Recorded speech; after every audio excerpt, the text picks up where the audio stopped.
Hey guys, and welcome to Marty's Place. I am having so much fun bringing this show to you. Now, when we go to the store nowadays, you know that prices are getting up there.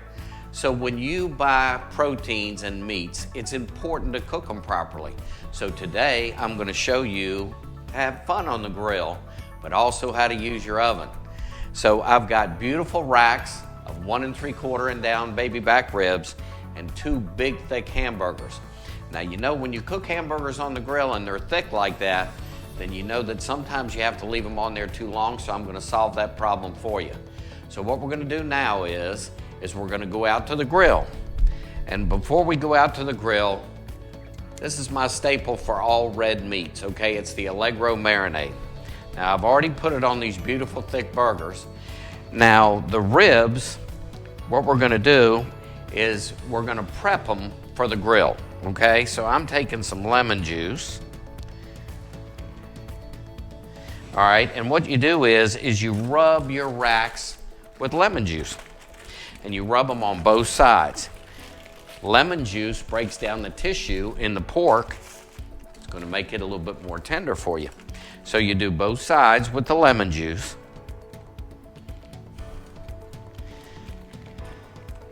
Now, after you do both sides with the lemon juice, get a rib rub.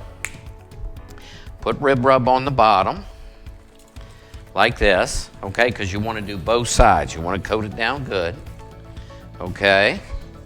Now, let's flip them over. And the rib rub that I like to use, because the premise of this show is to have things that you can do at home. Now, I could show you how to make a rib rub, or I could show you this dry rub that I use. It's A1 Sweet Mesquite dry rub. Now I put that on here and rub them down, and this is something that you could find at the grocery store. So if you want to copy these recipes, it's real easy to copy them because I've gone ahead and given you some products that are available at your local grocery store. With this burger, which is nice, it's 1 pound of ground beef, and I've seasoned it, like I said earlier, with my Allegro marinade. So now it's time for us to head out to the grill. So I'll see you out there. Man, what a beautiful day. Look at this beautiful food. That's why they say fun on the grill. Now I went ahead and put some bacon on here on the grill, and I wanted to go ahead because on this burger I'm going to show you, it's bourbon brown sugar bacon. So there goes the bourbon. The brown sugar's already on the bacon, so it's looking awesome. Now, what I'm going to do is I'm going to get these beautiful burgers on the grill, and I'm going to get these great looking ribs on the grill as well. So the whole idea is to get a good sear on the ribs and a good sear on the burger.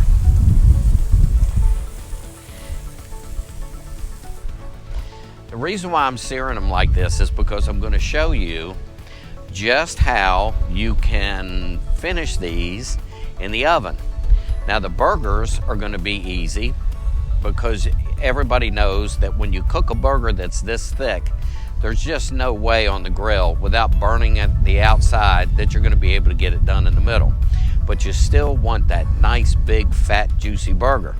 So in a few minutes after I mark all of this, I'm going to go back in the kitchen. And when I get back in the kitchen, I'm going to show you what to do, how a timer is your best friend, and also how your oven will help you finish these dishes.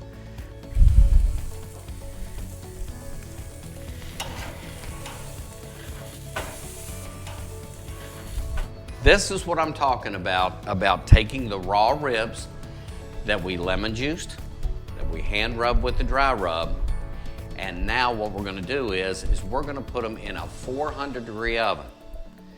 Now, some people boil their ribs. I don't like that because I don't like the fact when water touches anything. Some people smoke their ribs. Well, that's fine to smoke for hour after hour after hour. That's good.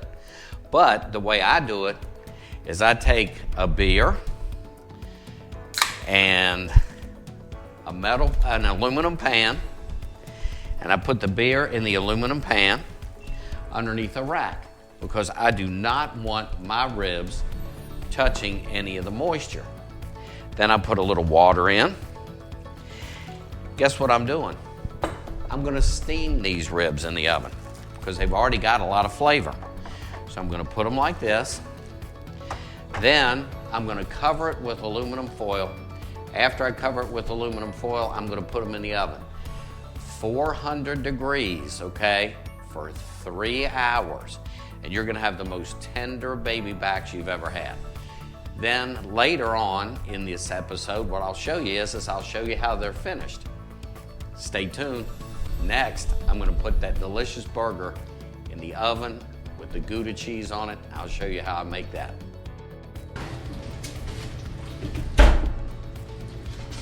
Okay, now remember those big, fat, juicy burgers that we had on the grill? Those half pounders? Remember we talked about the fact that you just can't get them done in the middle before you char the heck out of them on the outside? So what you do is you use this and set it to the correct temperature that you like your personal burger. Then when it beeps, a few minutes after that, put your cheese on there. Now this is Gouda cheese, and I'm getting ready to build a Montano's burger. So this is the Gouda cheese melted on the burger, and I'm gonna get the bun because I always recommend toasting your bun with a little butter on it, okay?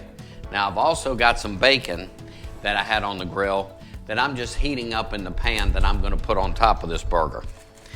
So here's your nice, big, fat, juicy hamburger, okay?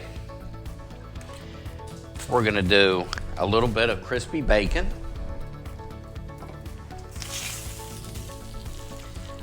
Doesn't that look good? Okay. So now after we do the crispy bacon, we're gonna finish the rest of the burger. You have house-cured pickles,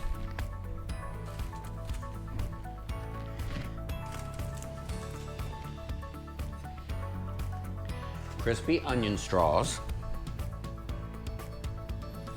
and an awesome homemade curry ketchup. And that's it. And man, let me tell you something. This is the bomb. Look at that. Isn't that a beautiful burger? Look, can you imagine? That thing is so awesome. We sell tons of these at the restaurant, and now you can see why. Okay, let's talk about wine that's gonna go great with those ribs and that big, fat, juicy burger. I recommend this Clarendon Hills. It's a Grenache from Australia that's wonderful. And I also love this Ridge Lytton Spring Zinfandel. So both of these wines and maybe a Pinot Noir added in there somewhere along the line would be great with that meal. Okay, another fun thing to do on the grill is to do grilled Mediterranean vegetables like we do at the restaurant. Now remember, those ribs that I showed you earlier are available at the restaurant. So now you can see these beautiful vegetables are on the grill. And what I did was I made a little salmon hot tub, and I did the same thing for the bacon because it's really easy for you to put fish on a grill and let it cook like that, because sometimes fish, if the oil is not properly placed on the grates, will stick. And you don't want that to happen.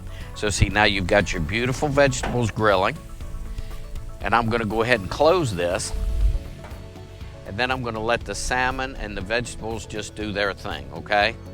When I'm finished with the vegetables, I'm gonna put them on a plate, and then I'm gonna take some of this feta that I have here, and I'm gonna crumble it, and I'm gonna put it over the top. So this is just another example of something fun that you can do on the grill. So now I'm gonna let this cook, and then I'll see you back inside. Now this is the salmon that I just cooked out on the grill. I put a little olive oil on it, I put some seasoning on it, and it looks awesome. And here are the grilled Mediterranean vegetables. The only thing I have left to do is I'm gonna put a little chipotle sauce on there. You can make it with a little honey, little vinegar, little chipotle powder. This is gonna make this over the top good. Put a little honey in it. Doesn't that look good? And this is our grilled Mediterranean vegetables with our salmon on top from the restaurant. There's your feta cheese. You can just take it, crumble it over the top to finish it. And what a beautiful dish, awesome presentation.